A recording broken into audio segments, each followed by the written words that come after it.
اعوذ باللہ من الشیطان الرجیم بسم اللہ الرحمن الرحیم۔ جی ہم نے سورہ انعام کی آیت نمبر 57 تک کیا تھا، اور اس میں ہمیں کافی باتیں ملیں، جس میں ہم کو یہ بھی ملا کہ اگر کوئی قرآن کے معاملے میں بحث کرے اور کوئی باتیں جو قرآن میں ایگزسٹ نہ کرتی ہوں اور باہر ان کو ایز اے دین لوگوں کو بتایا جا رہا ہو، تو میں اور آپ عاجزی سے ان کو یہ آنسر دے سکتے ہیں کہ انی علی بینۃ من ربی، میں تو بینہ پر ہوں میرے رب کی طرف سے۔ اس میں بہت عاجزی ہونی چاہیے۔ یہ نہیں ہم کہہ رہے کہ کبھی بھی یہ نہ لگے کہ ہم غرور کر رہے ہیں، ہم پراؤڈ ہیں، کیونکہ جیسے دیکھیں جیسے جیسے ہم یہ قرآن پڑھ رہے ہیں نا، ہم کو سمجھ آتی ہے کہ نبیوں کے اخلاق کیسے ہوتے تھے اور کس کس طریقے سے وہ لوگوں کو اس کی اویئرنیس دیتے تھے، کیا باتیں کرتے تھے۔ ان کی باتوں میں ایک بہت کلیئر سٹینس بھی ہوتا تھا، لیکن بار بار میرا رب اور تمہارا رب، یعنی ان سب کو ساتھ لے کے بھی چلتے تھے، اپنے آپ کو سپیریئر نہیں بتاتے تھے۔ تو یہ مجھے اور آپ کو بھی اخلاق کا بہت خیال رکھنا چاہیے، لیکن ہم کو ایک بہت ہی کلیئر سٹینس ملا۔ دیکھیں ضروری نہیں کہ جب آپ کلیئر بات کرتے ہیں تو سامنے والے کا دل دکھتا ہے۔ آپ کا اسٹائل ہے نا ایسا ہونا چاہیے کہ آپ کا سٹینس بھی لوگوں تک پہنچے کہ میں یہ ہوں، اور لوگوں کو یہ پتا ہو کہ آپ کسی کے کہنے سے اس قرآن سے نہیں ہٹ سکتے۔ آپ کی ڈیڈیکیشن، آپ کی سنسیئرٹی اس میں نظر آنی چاہیے، آپ کا پاور نظر آنا چاہیے، لیکن کسی کی بے عزتی نہیں ہونی چاہیے۔ تو بات یہ ہوئی کہ اللہ یہ فرماتے ہیں کہ آپ لوگوں سے کہہ دیں کہ میں تو بینہ پر ہوں، اور کلیئر سٹینس یہاں پر نبی کریم صلی اللہ علیہ وآلہ وسلم نے لیا۔ یہ مجھے اور آپ کو کیوں بتایا جا رہا ہے؟ مطلب انہوں نے لیا ہے اگر سٹینس اور یہ نصیحت نامہ ہے، تو مجھے اور آپ کو کیوں بتایا جا رہا ہے؟ تو دیکھیں اللہ تعالیٰ نے قرآن میں بتایا ہے کہ نبی صلی اللہ علیہ وسلم کی اور نبیوں کو اپنی وہ جو آیت آتی ہے نا کہ لقد کان لکم فی رسول اللہ اسوۃ حسنہ، یعنی تمہارے لیے ان کی ذات بہترین اسوہ حسنہ ہے۔ تو اسی لیے ہم کو بتایا جا رہا ہے کہ وہ کیا لوگوں کو انہوں نے سٹینس دیا۔ انہوں نے کہا میں تو اس عقیدے پر چلتا ہوں، میرے پاس یہ عقیدہ جو ہے کہ اللہ کے سوا میں کسی کو بھی نہیں پکارتا، میں تمہاری خواہشات کی اتباع نہیں کر سکتا، اور میں بینہ پر ہوں میرے رب کی طرف سے، یعنی میں صرف قرآن پہ چلوں گا جو اللہ تعالیٰ نے مجھے قرآن دیا ہے، اور تم جو باتیں کر رہے ہو اس پر میں نہیں چل سکتا۔ اور تم جو یہ کہہ رہے ہو کہ تم مجھ سے جو مانگ رہے ہو، تو پیچھے سے ہمیں پتہ چلتا ہے کہ وہ معجزہ مانگ رہے تھے، اور نبی صلی اللہ علیہ وسلم نے کلیئر بتایا کہ میرے پاس کوئی اتھارٹی نہیں ہے، میں کوئی اتھارٹی میرے پاس ہے ہی نہیں کہ میں معجزہ لا سکوں، یہ صرف اللہ ہی کے پاس ہے۔ اگر میرے پاس کوئی اتھارٹی ہوتی، وہ یہ کوشچن کر رہے ہیں کہ اگر میرے پاس کوئی اتھارٹی ہوتی تو تمہارے اور میرے درمیان فیصلہ ہو چکا ہوتا۔ آیت نمبر 58 میں یہ بتا رہے ہیں، نہیں کلیئر انہوں نے کہہ دیا۔ اب سوچو نا کہ جب سب آپ کے خلاف ہوں اور آپ کو بہت فائٹ کرنی ہو، آپ کو ایک حق بھی منوانا ہو، تو آپ کو بھی دل چاہے گا نا کہ کوئی ایسی چیز ہو، لوگوں کو لگے کہ بھئی میں بھی کوئی پاورفل چیز ہوں تاکہ سب میری بات مانیں، ایسا دل چاہے گا نا۔ تو نبی کے صلی اللہ علیہ وآلہ وسلم کا نہیں چاہیا نا، وہ صرف معجزہ بھی صرف اس لیے چاہتے تھے تاکہ لوگ ایمان لے آئیں، لیکن اپنی ذات کے حوالے سے ان کو کوئی بڑائی نہیں دینی تھی کہ ہاں میں بھی پاورفل ہوں۔ انہیں سب جب آپ کے خلاف ہو تو آپ کو ایک بتانا ہوتا ہے نا کہ بھئی میں بھی پاورفل ہوں، میرے ساتھ یہ ہے، اور میرے پاس بھی بہت ساری اتھارٹیز ہیں۔ یہی ہوتا ہے نا دنیا میں تو۔ لیکن یہاں پر نبی کریم صلی اللہ علیہ وسلم اتنے عاجز تھے کہ اتنے لوگ خلاف تھے، ان کے سامنے بھی کلیئر کہہ رہے تھے کہ میں کچھ بھی نہیں ہوں۔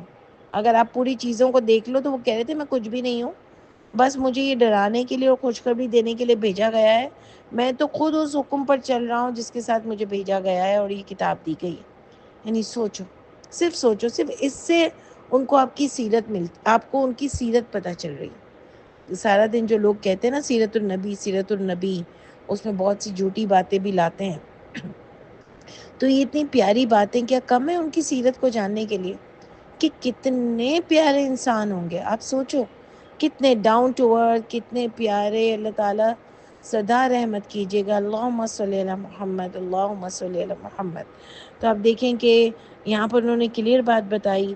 اور پھر آیت نمبر 58 پہ جو ہماری ہوئی نہیں تھی، اس میں کیا تھا کہ قل آپ کہہ دیجئے لو ان عندی، اگر یہ کہ ہوتا میرے پاس، ما تستعجلون، جس کی تم جلدی کرتے ہو، بھی اس کے ساتھ یعنی معجزات کی، لقضی الامر، البتہ فیصلہ ہو جاتا کام کا، بینی و بینکم، میرے درمیان اور تمہارے درمیان، واللہ، اور اللہ، اعلم بالظالمین، اور اللہ زیادہ جانتے ہیں ظالم لوگوں کو۔ یعنی معجزہ کسی کو کوئی ہدایت نہیں دے سکتا، یہ اللہ جانتے ہیں۔ اگر کسی کو معجزہ ہی چاہیے تھا تو کیا قرآن معجزہ کافی نہیں تھا؟ جو ان کی کتاب میں جو باتیں تھیں وہ بھی وہ بتا رہا تھا، سارے قصے بتا رہا تھا، تو کیا ان کے لیے کافی نہیں تھا؟ یہ معجزہ دیکھ کے بھی نہیں بدلنا چاہتے، یہ اللہ تعالیٰ حق ماننے والوں کو اچھی طرح جانتے ہیں، اس لیے ان کو معجزے بھی نہیں دے رہے۔ اور جو پرانے نبیوں کو معجزے دیے وہ بھی ایک عذر کے طور پر دیے گئے، تاکہ ان کے پاس کوئی عذر نہ رہے کہ ہمارے پاس یہ معجزہ ہوتا تو ہم مان لیتے۔ ٹھیک ہے، اب دیکھیں آیت نمبر 59، وَعِندَهُ، اور اسی اللہ کے پاس، مفاتح الغیب، کنجیاں ہیں غیب کی، لا یعلموہا، نہیں جانتا اس غیب کو، الا ہو، مگر وہ اللہ ہی جانتے ہیں، وَيَعْلَمُ، وہ جانتے ہیں، ما فی البر والبحر، اور جو کچھ زمین میں ہے اور جو کچھ درمیان میں ہے، وَمَا تَسْقُطُ مِنْ وَرَقَةٍ إِلَّا يَعْلَمُهَا، اور نہیں گرتا کوئی پتا مگر اس اللہ کے علم میں ہے۔ ہمارے یہاں کیا وہ ہوتا ہے کہ نہیں گرتا کوئی پتا مگر اللہ کی مرضی سے گرتا ہے۔ اس میں لوگ کہتے ہیں کہ یہ جو اللہ تعالیٰ نے ایسا چاہتا تو ایسا ہوا، میں نے جو یہ کیا وہ بھی اللہ نے ہی چاہتا، کوئی پتا نہیں گرتا مگر اللہ کے حکم سے ہی گرتا ہے۔ تو اس آیت کی انٹرپریٹنگ یہ نہیں ہے۔ اللہ تعالیٰ تو اپنا حکم ظاہر دے سکتے ہیں، اللہ کی مرضی کے مطابق چلتا ہے، لیکن اللہ تعالیٰ نے انسانوں کو یہ اتھارٹی دی ہوئی ہے کہ ان کے اندر اچھائی اور برائی کی سمجھ ڈالی ہوئی ہے، اب آپ اپنی مرضی سے اس پر عمل کرو، چھوڑ دیا ہے، جبھی تو جنت اور دوزخ کا فیصلہ ہوگا۔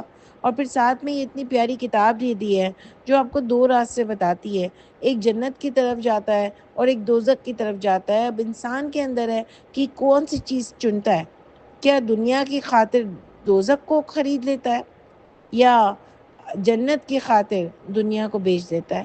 یعنی یہ دونوں اس کے ہاتھ میں ہیں۔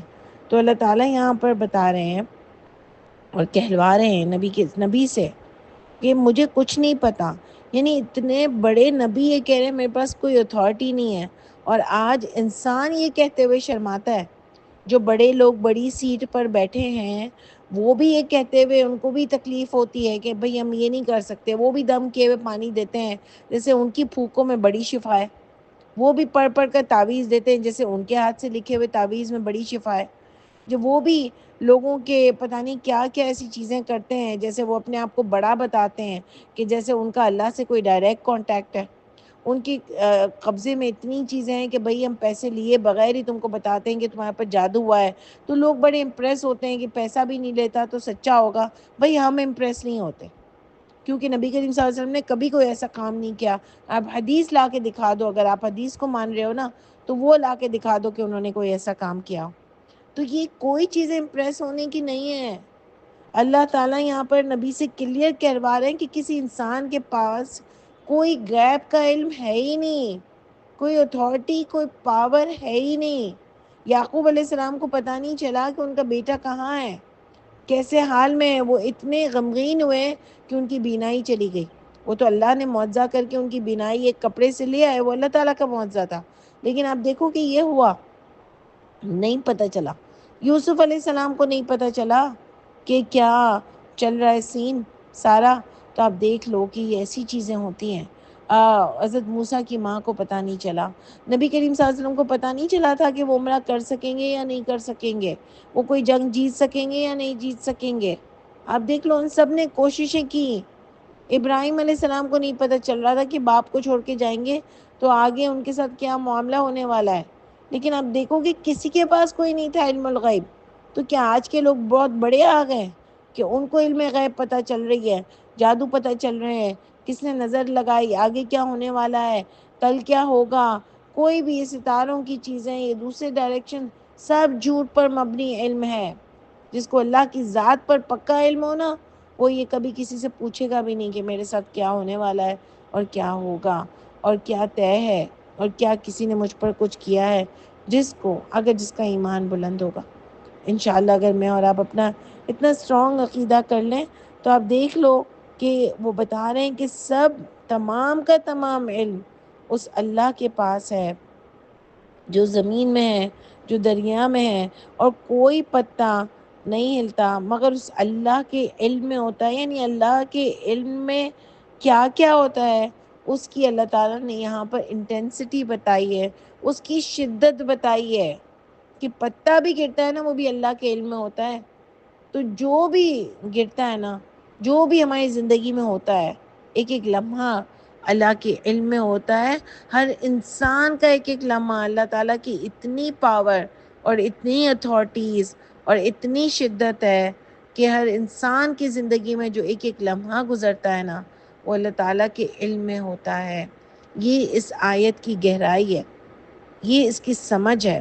وَلَا حَبَّةٍ فِي الظُّلُمَاتِ وَالْأَرْضِ، نہیں ہے کوئی دانہ زمین کے تاریک حصوں میں، ولا رطبی ولا یابس، یعنی ولا رطبی ولا، یعنی کوئی تر بھی نہیں چیز اور کوئی خشک چیز ہے، الا مگر فی کتاب مبین، مگر وہ کتاب میں موجود ہے۔ یعنی تمام اعمال اللہ کے انڈر آبزرویشن ہے۔ یہ آیت آپ کو یہ بتا رہی ہے، آیت نمبر 59۔ سوچو، اللہ تعالیٰ نے اتنی گہرائی، اتنی شدت بتائی ہے اس آیت میں کہ ایک ایک چیز میری اور آپ کی زندگی کا ایک ایک لمحہ اللہ تعالیٰ کے انڈر آبزرویشن ہے۔ یہ بات مجھے اور آپ کو کانشیس نہیں کرتی؟ کہ یہ بات مجھے اور آپ کو ڈراتی نہیں ہے؟ کیا یہ بات مجھے اور آپ کو اور اپنا محاسبہ کرنے والی نہیں بنانی چاہیے؟ یا ہم ڈر ہی نہیں رہے؟ یعنی اتنی اللہ شدت بتا رہے ہیں، اتنا اللہ تعالیٰ ہم کو ڈیپ ڈاؤن مثالیں دے کے سمجھا رہے ہیں کہ ایک چیز میرے انڈر آبزرویشن ہے، پھر تم کو بہت پھونک پھونک کر قدم رکھنا چاہیے نا۔ اس کے باوجود بھی میرے اور آپ کا حال یہ ہے کہ ہم کو کوئی پرواہ اور کوئی فکر نہیں ہے۔ تو آپ دیکھ لو کہ کیا ہمارا حال ہوگا۔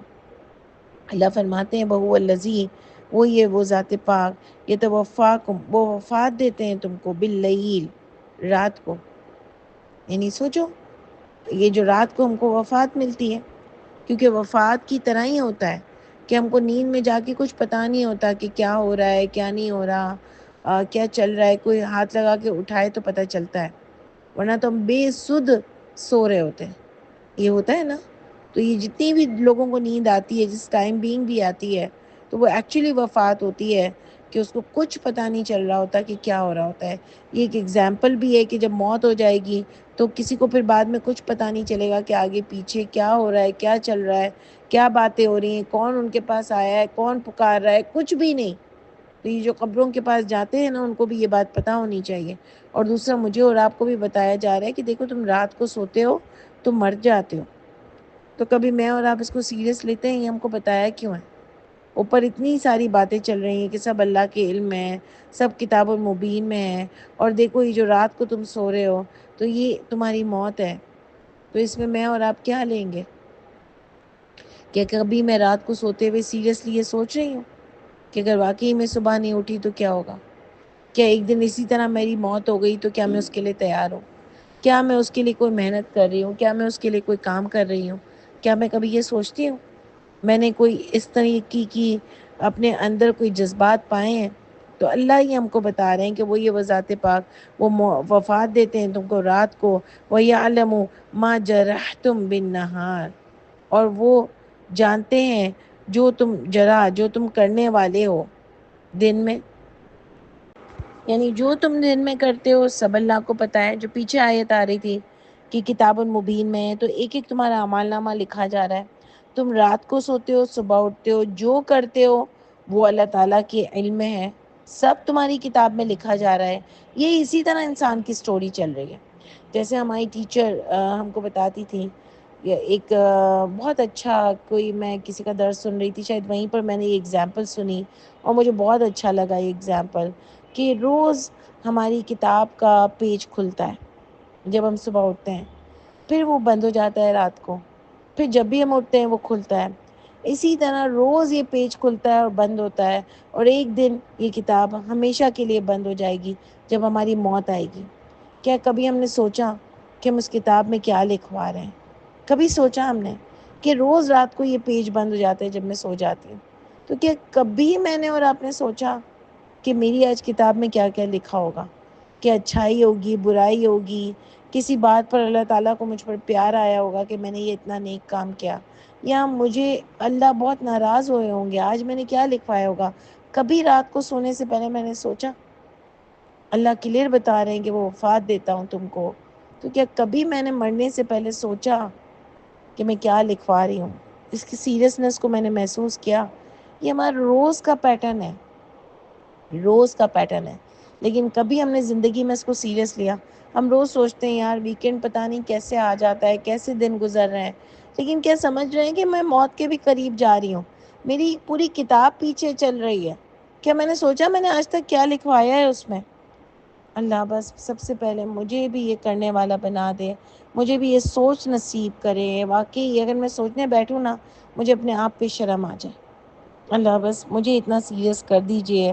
اللہ فرماتے ہیں اس کو ہم کمپلیٹ کرتے ہیں، پھر انشاءاللہ ہماری نیکسٹ اس میں اس کو اور بھی سمجھیں گے کہ پھر وہ یہ بعثکم فیہ، پھر وہ اٹھائیں گے تم کو اس میں، لیقضی اجل مسمى، تاکہ وہ فیصلہ کریں، یعنی ایک مقررہ مدت میں اللہ تعالیٰ تم کو اٹھائیں گے، پھر اسی کی طرف ثم الیہ مرجعکم ثم ینبئکم بما کنتم تعملون.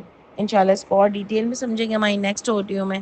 سبحان ربک رب العزت عما یصفون وسلام علی المرسلین والحمد للہ رب العالمین. السلام علیکم ورحمۃ اللہ وبرکاتہ.